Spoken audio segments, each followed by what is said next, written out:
Healthy Relationships with counselor and trainer Petreece Cuffie. The new series part 2, Boundaries and Relationships. A boundary is an imaginary line that separates me from you. It separates your physical space, your feelings, your needs, and responsibilities from others. Your boundaries tell people how they can treat you, what is acceptable, what is not. Very, very critical. According to psychologist and author Henry Cloud, and he has done a lot of work on boundaries, some really good books on boundaries, right? Henry Cloud shared that boundaries help keep the good in and the bad out. It's like a fence. A fence is not a solid thing. It has gates in it to help bring the good that we want in and keep the bad out, right? A boundary is a property line. We can easily, this is how Henry Cloud writing here, we can easily understand this by thinking of one's property, which defines what is yours and what is not yours. A boundary then simply defines ownership. Knowing the scope of ownership is important because whoever owns something, they control it and is thereby responsible for it. In the material world, boundaries are easily defined by such things as walls or fences, but in the immaterial world, such as with human relationships, boundaries are harder to see. Also remember that boundaries are a reflection of your principles, your values, the guidelines that you have set for yourself. So a lot of times, we can understand a person's values, the principles, how they choose to live their life by the boundaries that they set for themselves.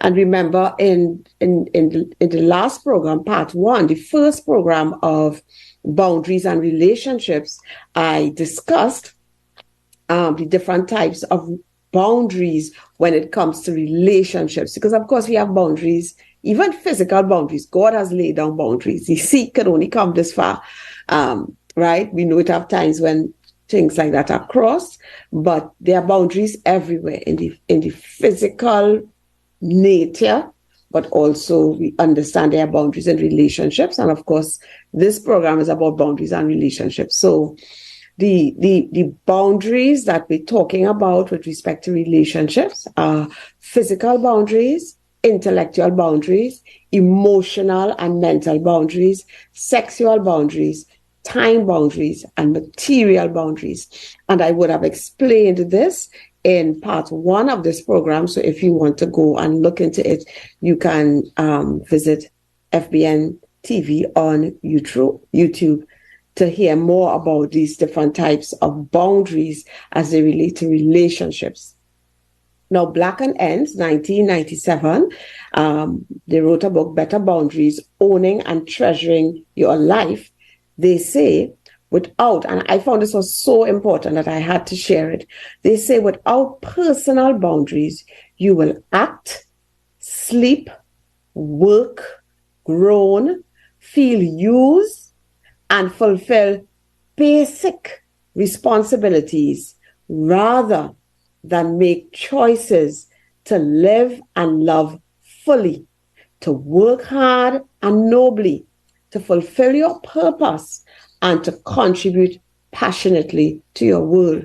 We have to understand, because boundaries let the good in and keep the bad out, boundaries really help us to connect to the things and people that we need in terms of fulfilling purpose and also the best use of our energy. So from childhood, we are taught to bend and to change ourselves to make others feel comfortable, right? And sometimes this message is implied and sometimes the message is very direct. So for example, stop behaving like that. You have to go and hug your grandfather. If you don't hug him, he would feel it would be disrespectful for you not to do that, right? So you can see how for some of us, we could find it difficult to set appropriate boundaries when we get older. We really do not want to offend or hurt others. So a lot of times, we thought that, if I say no to something, or if I don't do something, even if I don't want to, I will hurt someone or offend someone, and that is bad, right? And even when doing that will ultimately mean that we are hurting ourselves. We have been taught from an early age to put the feelings of others over our own needs and feelings, and to the point, where many of us do not even know the answer to the question, what are boundaries and how to start setting boundaries. And we know in this life, there is a space for self-sacrifice. We know in this life, even as followers of Jesus, that there is a space where I consider others even before myself. But we have to be doing that because we believe that that is what is loving and that is what is needed at that point in time. That cannot be what we're always doing while neglecting ourselves. We are called to love God, we are called to love others, and we are also called to love ourselves. So without healthy boundaries, your relationships can become toxic and unsatisfying, and your well-being can suffer. So, for example, you might feel taken advantage of by a friend who keeps asking for money over and over, sometimes even promising to repay but never repaying. You may feel overwhelmed or stressed if you believe that you need to solve everybody's problems, or you need to solve all your spouse's emotional problems. Or if a parent is continually invading your privacy, a lot of times you could feel really disappointed, which will cause you to feel, or disrespected, which could cause you to feel very resentful, right? On the other hand, if you continually ignore other people's boundaries, you are at risk for making them feel uncomfortable and damaging the relationship. So if you're now joining us in this program, I'm focusing today on 3 ways that boundaries are set and mindsets for setting healthy boundaries. Now, some of my information is taken from Self-Help Alliance, Better Boundaries, 2010, Therapist Aid, copyright 2016, and helpguide.org, and of course from my own work and experiences. So I want to look now at 3 ways that boundaries are set. So in our program to come, God's willing, we'll be looking at how to set boundaries. But boundaries can be set in terms of the boundaries I would have listed before. So you have physical boundaries, you have emotional and mental boundaries, you have sexual boundaries. Those different boundaries, that's what I'm talking about. All boundaries, right? So including those boundaries that I would have listed with respect to boundaries and relationships, can be set in one of 3 ways. They can be permeable or porous. So permeable or porous, we could use either word. Semi-permeable or flexible, right? Semi-permeable or flexible, or they can be rigid, right? So unhealthy boundaries are either rigid or porous. So I'm going to share on what those 3 types of boundaries look like. An example of a physical permeable boundary is a line drawn in the sand. You can see there's a boundary there, but there's really nothing to stop you from crossing it. Sometimes a wave could come and just wash the boundary away. It is so permeable, it is so porous, right? So in terms of emotional and less physical boundaries, we can think of things that take us and keep us from thinking and responding. So therefore, we just very porous, anything out, anything in. We allow everyone to come into our lives without taking certain things into consideration. Things like if we're safe, am I trusting too easily? So very porous, somebody's doing something to you and you're not saying anything about it, right? For most of us, having overly Permeable or porous boundaries will allow unwanted emotional and mental assault from others we need protection from.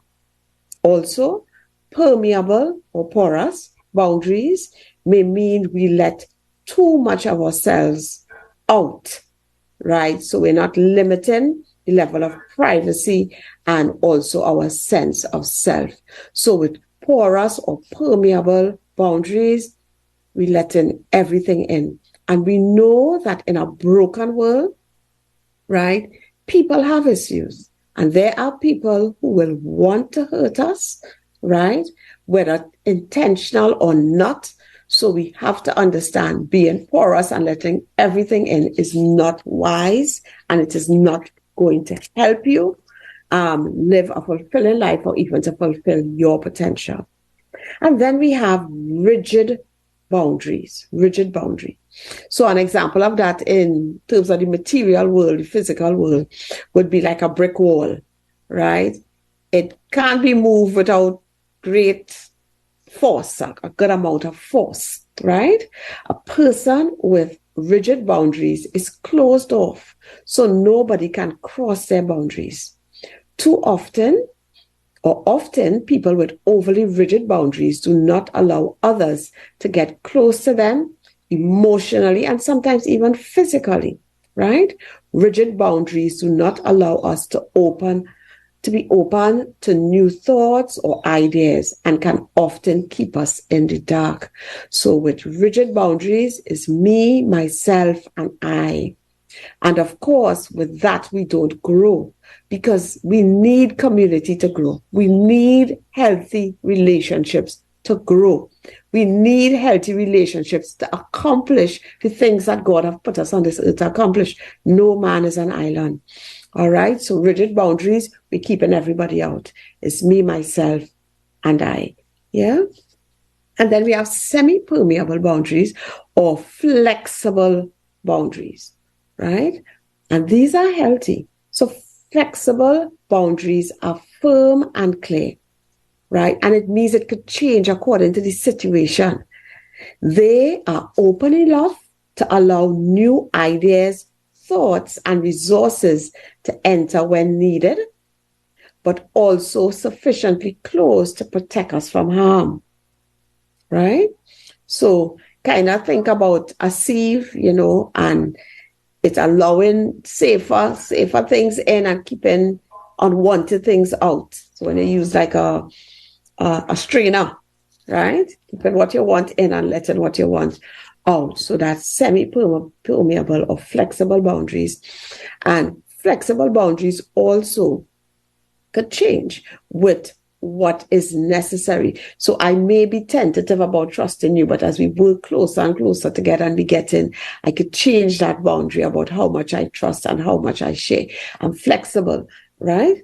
So examples of rigid, porous, and flexible boundaries, right? So rigid boundaries avoids intimacy and close relationships. Porous boundaries overshares personal information, right? Gets close quickly. Healthy or flexible boundaries values own opinion and shares information in an appropriate way. Rigid boundaries, unlikely to ask for help. Porous boundaries, difficulty saying no to the requests of others. So everybody asking them for help and everybody getting a yes, right? And then healthy or flexible boundaries does not compromise values for others. So there are things I can say yes to, things I can't say no to, right? And I'm comfortable with that.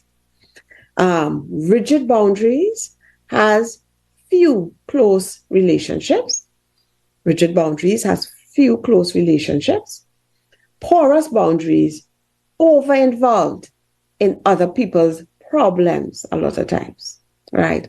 Because they always saying yes, they're always there to help, right? And we can see how this could burn us out. And then healthy or flexible boundaries has relationships where there is mutual respect. Rigid boundaries, very protective of personal information, very protective of personal information. Porous boundaries, dependent on the opinions of others. So always looking to hear what people have to say to them, right? Forming their identity almost based on how others see them. Flexible or healthy boundaries, knows personal wants and needs and can communicate them. Rigid boundaries may seem detached even with romantic partners. So there's a detachedness even with romantic partners. Porous boundaries can be accepting of abuse or disrespect. And with healthy and flexible boundaries, like I said before, they knows personal wants and needs, can communicate them, and not accepting of abuse. And the last example, rigid boundaries keeps others at a distance to avoid the possibility of rejection. Porous boundaries fears rejection if they do not comply with others.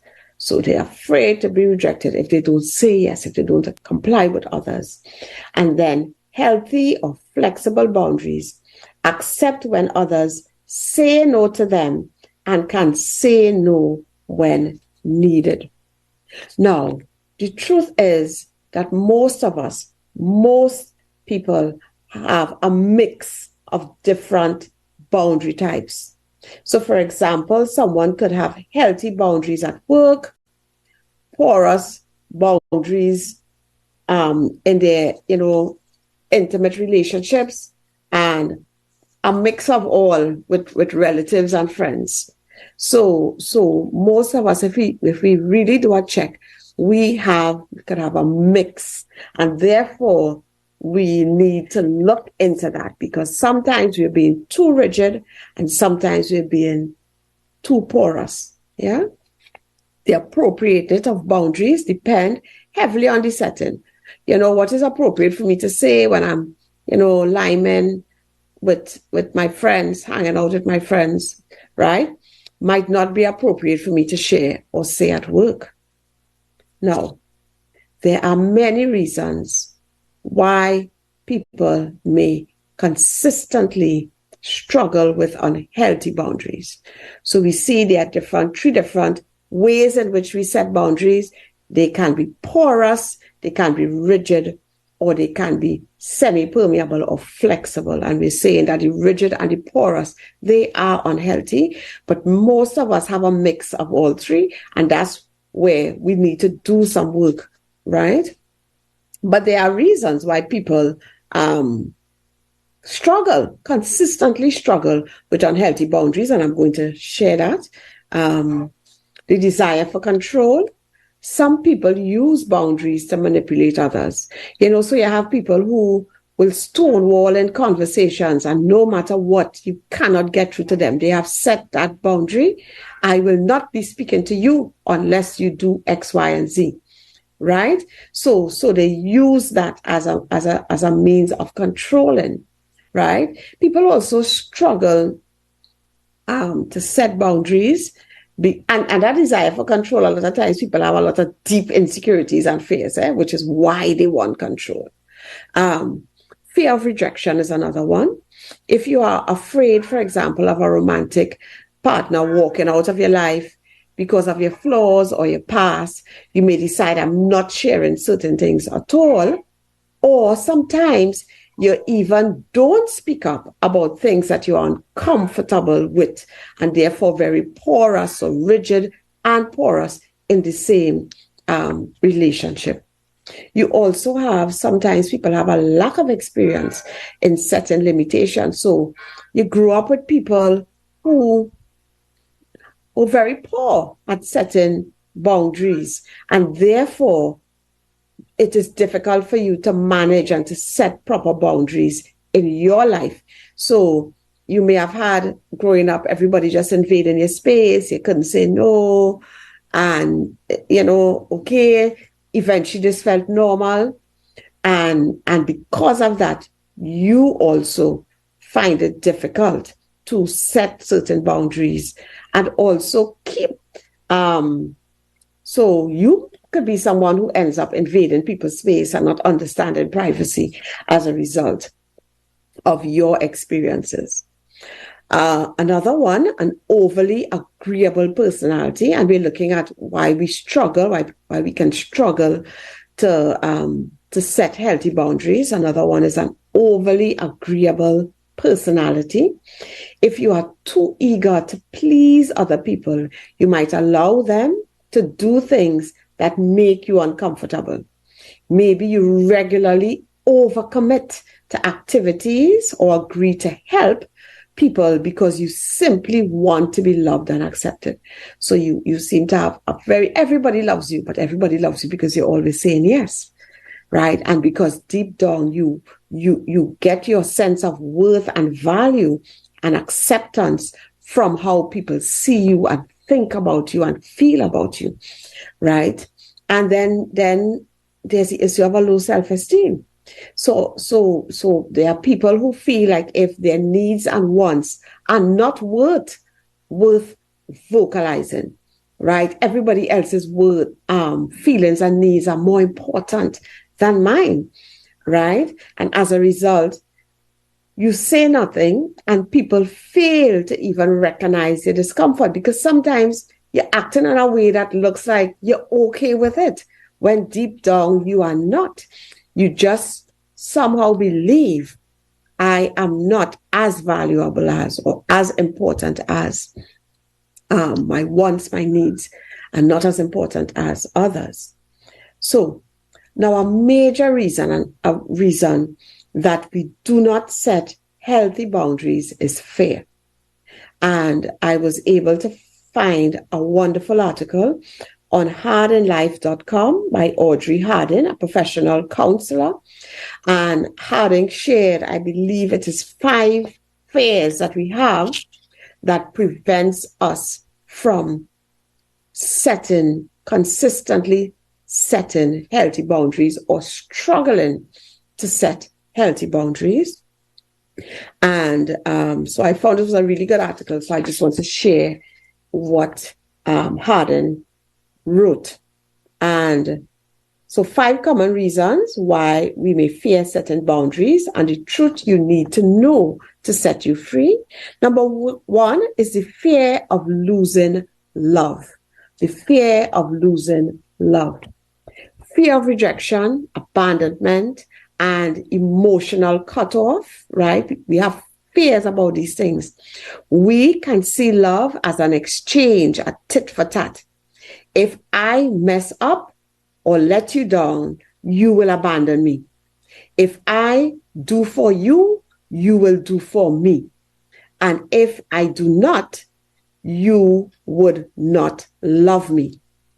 The truth is, if someone threatens leaving or rejecting us because we lovingly set a limit with them, this may indicate their love and respect for us was conditional on how we complied with their desires.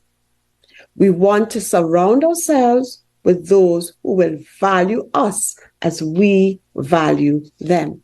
And we understand that as Christians, as followers of Jesus, we have the security that nothing will ever separate us from the love of God. We are always loved. A second fear, so there's the fear of losing love. A second fear is the fear of loneliness, right? We fear losing companionship or a potential relationship with others and do not set boundaries so we can end our loneliness. So we're not setting boundaries so we could, not be lonely. And of course, in doing that, we compromise. We compromise. The truth. Better to choose quality relationships over quantity. And if they are not available at the time, wait. So if quality relationships not available at the time. Wait, because God wired you for relationships. So he is able to bring healthy relationships into your life, right? In the end, a couple of lonely seasons deepen our character and saves us unnecessary heartache. As Christians, loneliness is not our enemy. It is a tool that the Lord uses to draw us closer to him and reveal his deep love for us. It is in some of my loneliest times that he has revealed his enoughness for me. And this is just me personally. I remember a time when really I felt like it was just God and I. It was just the two of us. And I remember even people that I considered friends, and they are friends, wouldn't even reach out. And it was like God was taking me through a season of both of us. And it was really a season of me learning his voice, learning to be more intimate with God. And I am now very grateful for that season. It was tough, but I'm grateful for that season, right? And Henry Nguyen wrote, as Christians, we are called to convert loneliness into solitude. We are called to experience our aloneness not as a wound, but as a gift, as God's gift, so that in our aloneness, we might discover how deeply we are loved by God. And this is not loneliness forever or aloneness forever, because God didn't create us to be alone. I always say this, he created us for companionship. But there are seasons like no matter what we do, it just seems like this is what it is. And of course, we have to be discerning to also know if this may be something that we are doing that is causing this, or an attack of the enemy. All right. But we do. And I look at Christians, I look at from the Bible, persons in the Bible, like Moses in his wilderness time, David in his wilderness time, Joseph in his wilderness time. And I say, okay, if it could happen to them, it could happen to me too. So God is me and you in this season. Difficult, but very important if we have to be okay. And the third fear that keeps us from setting healthy boundaries is the fear of anger. An angry reaction can be enough to send some of us over the edge or make us decide, no, I don't want to say anything to that person. I'm leaving it as it is. I will just try and deal with it and not say no because of how angry the person may become, right? The potential of someone being upset with us, mad at us, angry with us, right, could keep us from standing firm. The truth is, no one likes to be told no or experience disappointment. So we could set boundaries and people will get upset. They may get angry. They may, right? This reality will help us to prepare us to expect resistance when we set boundaries. By sticking to your limit and riding the wave of anger or disappointment, you reinforce your value by not compromising, and you demonstrate to the other that they can handle their disappointment and adjust accordingly. So once you stand your ground, they realize, okay, all right, I was angry. Yeah, I felt a little disappointed. But you know what? We're okay, and I'm okay. Proverbs 19:19 says, a person with great anger bears the penalty. If you rescue him, you will have to do it again. So you being afraid of somebody getting angry and always trying to rescue them, you'll have to be rescuing them over and over and over and over again, and only hurting yourself over and over and over again. Number 4, the fear of hurting others is another reason why we could struggle to set healthy boundaries. If I say no, it will hurt their feelings, and I do not want to do that. I don't want to be seen as mean or unloving. The truth is, there is a difference, and I really appreciate this fact that Hardin was making. There is a difference between hurt and harm. The boundary may hurt their feelings, just like a trip to the dentist to get a cavity repaired may hurt. But it is the act of ignoring the cavity that causes harm to your entire body. Setting limits with those we love keep others and us from ultimate harm and destruction.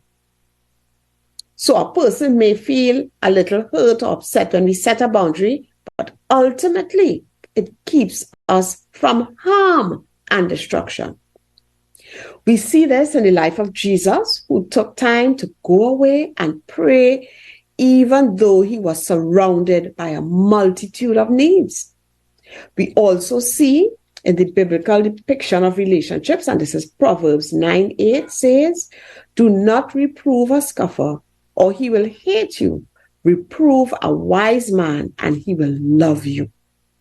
And then the last fear that keeps us from wanting to set healthy boundaries is the fear of being misunderstood. The fear of being misunderstood. Whether it is being seen as selfish or even ungrateful. So, people would have given to you a lot, and you feel if I set this boundary, they may think I'm being, ungrateful, right? Misunderstand you, or unkind, right? We will give in to avoid being misunderstood. And these are things we have to work on, because in this life, we are misunderstood a lot, right? The truth, find your team that know you, respect you, and have your back.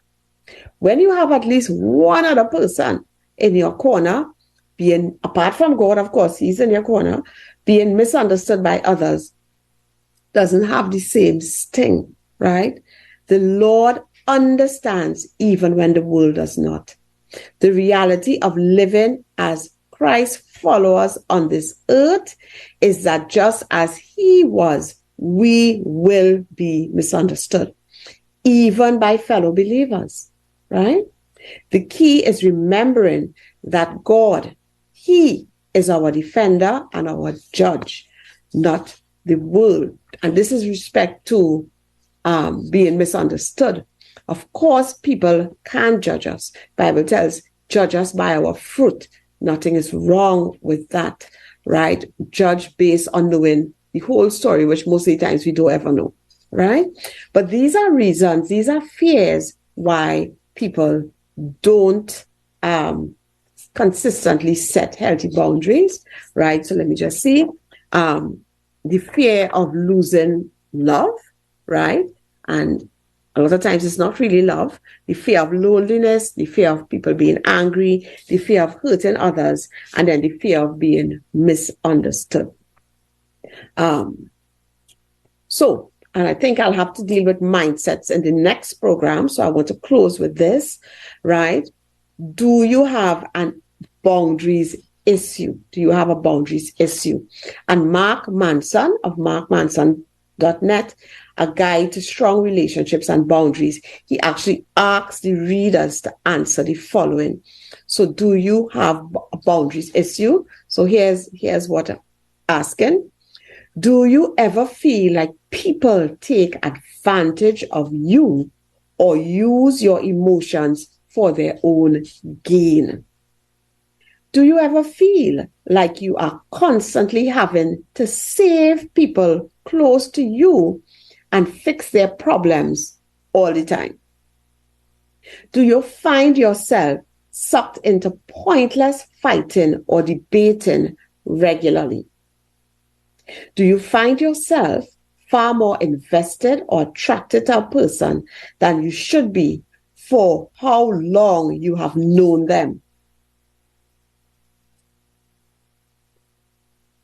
Right. In your relationships, does it feel like things are always either amazing or horrible, with no in between? So it's either real good or it's horrible. Perhaps you even go through the breakup reunion pattern every few months. Do you tell people how much you hate drama, but seem to always be stuck in the middle of it? And finally, do you spend a lot of time defending yourselves for things you believe are not your fault? So, a number of questions here.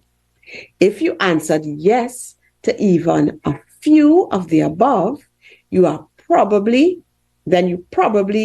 set and maintain poor boundaries in your relationships. If you answered a resounding yes to most or all of the items above, you not only have a major boundaries problem in your relationships, but you probably have some other personal problems going on in your life.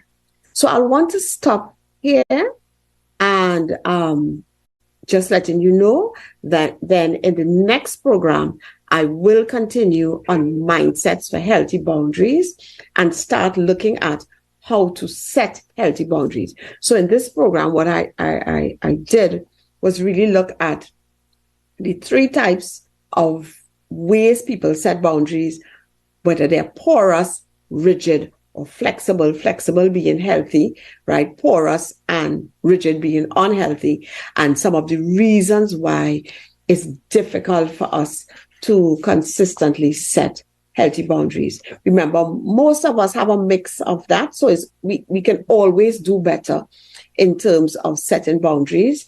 And just want to share, even from my life, there was a time I would say yes to everybody, to everything. And a time came in my 30s where I really became burnt out to the point of getting very, very ill and almost dying.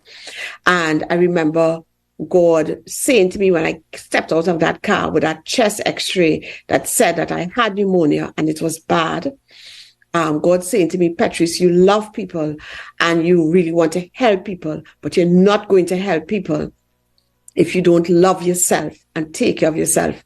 And one of the ways that I had to choose to take care of myself was having healthy boundaries, looking at where my identity came from. Did it come from always being there and never saying no and always helping people? No, it came from Christ saying that I am valuable and I'm priceless. And I only have, everything I have is limited. And on this side, I have limited time, I have limited emotional energy, physical energy, financial energy, mental energy. And therefore, if I have to do my assignment on this earth to help help those who God has sent me to help and do what he has anointed me to do on this earth, I have to know where to say yes and where to say no. Yeah. So just closing with that. Right. So let me just give some information on Petreece. You can check out her website, cuffieconsultant.com. She's also on Facebook, Petreece Cuffie and Associates, equipping people for life. If you're on Instagram, you can follow her at Petreece Cuffie 1470. And her services includes counseling online for individual adults and adolescents, married and premarital couples, families as well. There's online support groups for divorced and separated persons, online mentoring and coaching groups for married couples with Huey and Petreece Cuffie.